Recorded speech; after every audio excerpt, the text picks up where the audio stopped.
Wir sind ja momentan in Ägypten, so wie die meisten etwa schon wissen. Und weil wir uns genauso dreckig fühlen wie die Kaminkohle, wo jemand sich gewünscht hat, dass wir das ausprobieren, machen wir das jetzt.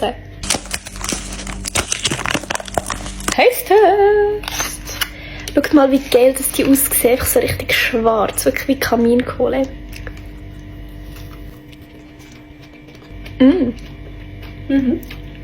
Geil. Von 1 bis 10? Also, weil es ein Marshmallow ist, ein 9 bis 10. Das stimmt. Es ist einfach so eine Marshmallow-Konsistenz, aber hure geil, weil aussen nachher so Zucker ist. Sie haben einen ganz anderen Geschmack als normale Marshmallows. Also nicht ganz anders, aber so feiner. Und wenn ihr jetzt die nachkaufen wollt, könnt ihr mit dem Link in meiner Bio auf die Webseite gehen und dort dann beim Bezahlvorgang den Code Jenny eingeben, dann bekommt ihr 5% Rabatt.